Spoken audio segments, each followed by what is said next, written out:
Hello friends लोग, मैं हूँ आपका दोस्त मोंटी और आप देख रहे हैं मेरा चैनल मांगा एक्सप्लेनेशन। तो जो लोग मेरे चैनल पे नहीं, मेरे चैनल को सब्सक्राइब कर दे और वीडियो को एक लाइक कर दे और कमेंट करके जरूर बताना कि वीडियो कैसे लगी। तो एपिसोड को शुरू करते हैं। एपिसोड के स्टार्टिंग में हमें दिखाया जाता है पिछले ही सीन का रिकैप, जहाँ पे जो यांग फैंग होता है उसे जो सोल्जर होता है वो मार रहा होता है, पर जो यांग फैंग होता है वो उसकी छड़ी को तोड़ के दूर खड़ा हो जाता है और फिर अपने पास से जो बॉटल होती है उसे इस बार निकालता है और उस बॉटल में जो प्यूरिफाइंग वाटर होता है उसे उसकी तरफ फेंकता है। पर इस बार जो प्यूरिफाइंग वाटर होता है वो उसके ऊपर लग जाता है और उसके ऊपर गिर जाता है और फिर हमें दिखाया जाता है जो सोल्जर होता है वो अपने आप को पकड़ने लगता है और जो उसका सिर होता है वो गायब हो जाता है, मतलब वो मर जाता है। और फिर हमें दिखाया जाता है जो यांग फैंग होता है वो कहता है कि मुझे नहीं मालूम था कि जो मेरे अंगूठे में जो प्यूरिफाइंग वाटर होता है,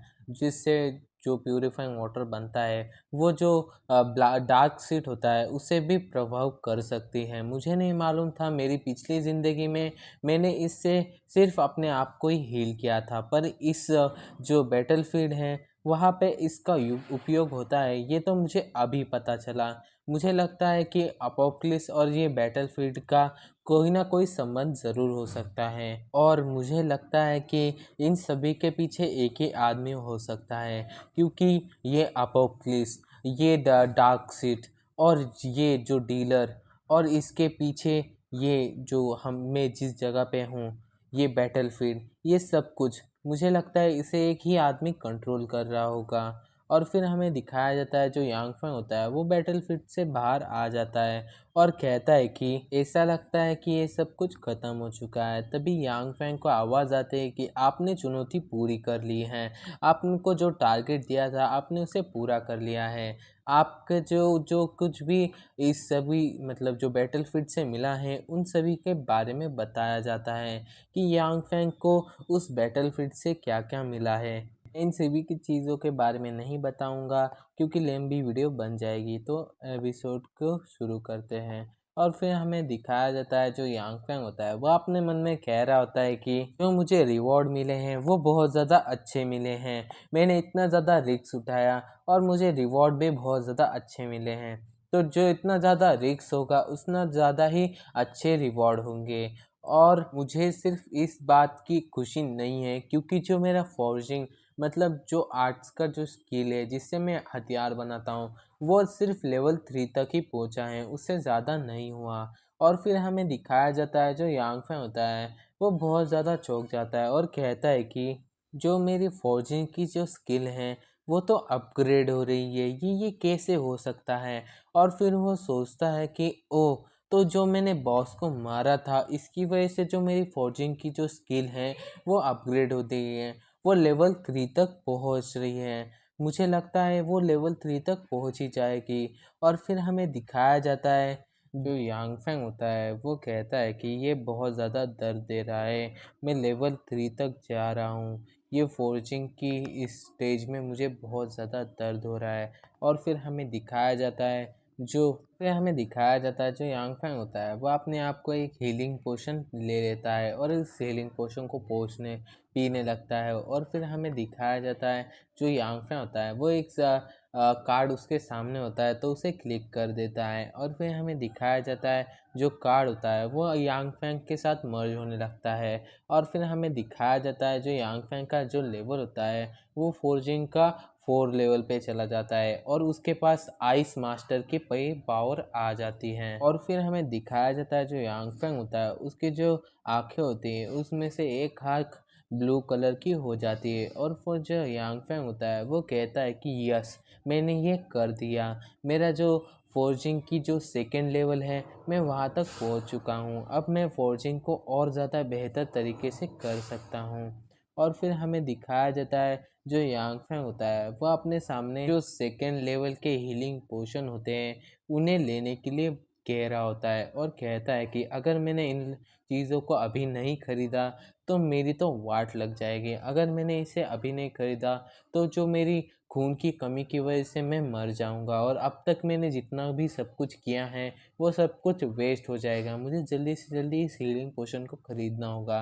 और फिर हमें दिखाया जाता है जो यांग फेंग होता है वो हीलिंग पोशन को खरीद लेता है और उसे पीने के बाद कहता है कि जो सेकेंड लेवल का हीलिंग पोशन है वो जो फर्स्ट लेवल के हीलिंग पोशन से बहुत ज़्यादा बेहतर है। ये बहुत ज़्यादा पावरफुल है, इससे मेरी इंजरीज बहुत जल्दी हील हो रही है। मुझे ये पसंद आया। और फिर हमें दिखाया जाता है जो यांग फैंग होता है वो वहाँ पे जो बाकी की चीज़ें होती हैं उन्हें खरीद रहा होता है और कहता है कि अब ये सभी की सभी जो चीज़ें हैं वो मेरी है। अब इन सभी चीज़ों को मैं अभी के अभी खरीद लेता हूँ। और फिर हमें दिखाया जाता है जो यांग फैंग होता है वो इन सभी चीज़ों को खरीद लेता है और अपनी जो अंगूठी होते हैं उसमें स्टोर करने लगता है। और फिर हमें दिखाया जाता है जो यांग फैंग होता है वो जो अपनी अंगूठी होती है उससे एक स्पिन मारने की कोशिश करता है। वो कहता है कि अगर यहाँ पे कुछ भी बचा होगा तो जो मेरी स्पिन है वो भी उसे बाहर निकाल देगी। और फिर हमें दिखाया जाता है वहाँ पे एक नया सा कार्ड बनने लगता है और फिर जो यांग फैंग होता है वो कहता है कि अब मुझे तुम क्या देने वाली हो। और फिर हमें दिखाया जाता है यांग फैंग के सामने एक कार्ड आ जाता है और यांग फैंग उस कार्ड को देखने के बाद कह रहा होता है कि जो थर्ड लेवल की विकसित औषधि, ये औषधि बहुत ज़्यादा रेयर है। ये हम लोगों को लेवल 3 तक आराम से पहुंचा सकती हैं, पर अभी इसे खरीदने इतने मेरे पास पैसे नहीं हैं। इसको खरीदने के लिए लाल ग्रे क्रिस्टल बहुत सारे लग रहे हैं। मुझे 40 लाल ग्रे क्रिस्टल लग रहे हैं, पर मेरे पास सिर्फ एक ही है। मैंने सिर्फ पिछली बार जो एक म्यूटेंट ज़ॉम्बी को मारा था तब मुझे ये लाल क्रिस्टल मिला था। अब मेरे पास कोई भी लाल क्रिस्टल नहीं है। और फिर हमें दिखाया जाता है जियांग फैंग को एक आवाज़ आती है कि डीलिंग अभी यहीं पे ही समाप्त हो चुकी है। और फिर जो यांग फैंग होता है वह अपने कपड़ों की तरफ देख के कहता है कि ये बहुत ज़्यादा टाइट हो चुके हैं, मुझे दूसरे लेने होंगे। और फिर हमें बाहर का सीन दिखाया जाता है।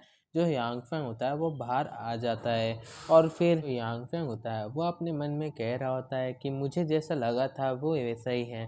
मुझे मेरी पिछली ज़िंदगी में पता चला था जैसे हमारा लेवल 3 तक हो जाता है वैसे ही हमारी जो बॉडी की जो शेप होती है वो भी बढ़ने लगती है जैसे जैसे हमारा लेवल बढ़ता है। और फिर हमें दिखाया जाता है जो चिन्यू आंग फैंग होता है वो यांग फैंग के पास आता है और कहता है कि ओ तो आपका लेवल 3 तक पहुंच चुका है, आपको इसके लिए बहुत ज़्यादा बधाई हो, आप लेवल 3 तक पहुंच चुके हैं। और फिर जो लिू चियन फैंग होता है वो कहता है कि तुम्हारे कपड़े बहुत ज़्यादा गंदे हो चुके हैं और इस पे ब्लड भी लगा हुआ है और ये फट भी चुके हैं, क्या तुमने जो चुनौती वाले लेवल पे गए थे।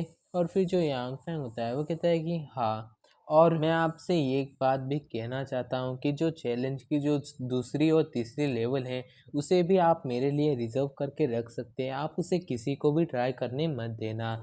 और फिर जो लिू चुयांग फैंग होता है वो कहता है कि आप जब तक हमारे लिए अच्छे अच्छे वेपन बनाएंगे हम आपकी पूरी मदद करेंगे। हम लोगों ने इतने सारे जो डीलर हैं उन्हें खाली कर दिया है, उनसे सब कुछ कर लिया, पर हमें उनसे सिर्फ दो ही चीज़ें मिले हैं, दो वेपन, और इनसे बाकी की चीज़ें बहुत ज़्यादा बकवास थी। पर आप हमारे लिए बहुत ज़्यादा अच्छे वेपन बना सकते हैं तो प्लीज़ हमारे लिए पहले बहुत सारे वेपन बना दीजिए। और फिर जो यांग फैंग होता है वो कहता है कि ठीक है, मैं आप जो भी कह रहे हैं वो सब कुछ कर देता हूँ, पर मेरी भी कुछ शर्तें हैं। पहली शर्त ये है कि आप मुझे सभी की सभी जो इक्विपमेंट्स हैं, जो कुछ भी सामान लगेगा मुझे वेपन्स बनाने के लिए, वो सब कुछ आप मुझे देंगे और मुझे आप 100 लाल ग्रे क्रिस्टल भी दोगे। जो लियू चियांग फैंग होता है वो कहता है कि नॉट अ बिग डील, ऐसा कोई भी काम नहीं है, तुम ये सब कुछ ले सकते हो। जो हमारी टीम के जो लोग हैं वो बहुत सारे जॉम्बिस को मारते ही रहते हैं, उनके लिए लेवल 3 के जॉम्बी, लेवल 4 के जॉम्बी मारना कोई भी आसान बात नहीं है, वो लोग आसानी से उन्हें हरा सकते हैं। तो तुम्हें हम ये सब कुछ दे सकते हैं। तो इसी पॉइंट पे हमारा ये वाला एपिसोड ख़त्म होता है। तो एपिसोड कैसा लगा कमेंट करके ज़रूर बताना, और चैनल पे नए हो तो चैनल को सब्सक्राइब, वीडियो को लाइक और शेयर ज़रूर करना। और भाई लोग, जो मेरा सेकंड चैनल है उसे भी सब्सक्राइब कर दो। उस पर मैं एक नई सीरीज़ को स्टार्ट करने वाला हूँ। उसे अभी तक किसी ने भी स्टार्ट नहीं किया है। मैंने बहुत सारी जगहों पे उसे ढूंढा पर किसी ने भी इसे स्टार्ट नहीं किया है। तो मैं उसे स्टार्ट करने वाला। आपको वो नई सीरीज़ कैसी लगती हैं, आप मुझे कमेंट करके ज़रूर बताना, जिससे मुझे पता चल जाए कि वो सीरीज़ कैसी है, मतलब उसे एक्सप्लेन करना चाहिए कि नहीं। आप मुझे ज़रूर कमेंट करके ज़रूर बताना, और उस चैनल को भी सब्सक्राइब कर देना। मिलते हैं अगले वीडियो में। Bye bye.